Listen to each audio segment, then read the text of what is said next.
जय जय जय श्री सीताराम।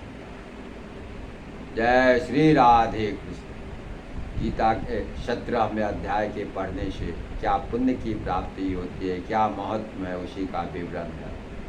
भगवान श्री कृष्ण बोले, हे मांडलिक नामक देश में दुशासन नाम का एक राजा राज्य करता था। एक राजा दूसरे देश का था, जिन्हें आपस में शर्त बांधी, हाथी लड़ाए और कहा जिसकी हाथी जीते वह अमुक धन लेवे।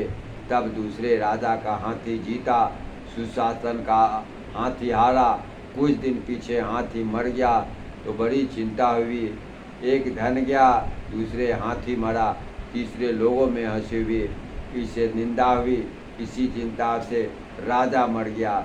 यमदूत पकड़कर धर्मराज के पास ले गए राजा को। धर्मराज ने मोहक दिया, यह हाथी के मुंह से मरा है, इसको हाथी की योनि दो। हे लक्ष्मीपति। राजा दुशासन संगल द्वीप में जाकर हाथी हुआ और वहाँ उस राजा के बहुत से हाथी थे, जिसमें एक वह भी रहा। उसे पिछले जन्म की खबर थी। मन में बारंबार वह पछतावे, मैं पिछले जन्म में राजा था, अब हाथी हुआ। बहुत रुदन करे, खाए पिए कुछ भी नहीं। इतने में एक साधु आया, जिसने राजा को यह श्लोक सुनाया। राजा प्रसन्न हुआ और बोला, हे संत जी कुछ मांगो। उसने कहा, मेरे पास सब कुछ है, एक हाथी नहीं है। राजा ने सुनकर वही हाथी दिया और ब्राह्मण अपने घर ले आया।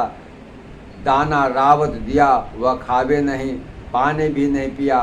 रुदन करे, मन में सोचा कोई ऐसा होवे जो मुझे इस योनि से छुड़ावे। उस साधु ने महावत को बुलाया, पूछा कि इस हाथी को क्या दुख है, खाता पीता कुछ नहीं। महावत ने देखकर कहा, इसको कुछ रोग नहीं है। तब साधु ने राजा से कहा, हाथी खाता पीता कुछ भी नहीं, खड़ा रुदन करता है। यह सुनकर राजा आप देखने को आया। राजा ने बड़े बड़े वैद्य बुलाए और महावत बुलावे, सबको हाथी दिखलाया। उन्होंने कहा, राजा जी इसको कोई मानसिक दुख है, देह का कोई दुख नहीं।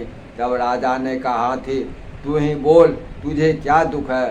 परमेश्वर की शक्ति से मनुष्य की भाषा में हाथी ने कहा, राजा तू बड़ा धर्मज्ञ है, यह ब्राह्मण भी बड़ा बुद्धिमान है, इसके घर का अन्न जो खावे बड़ा धर्मज्ञ हो जाता है, वह ब्राह्मण मुझको कैसे मिले।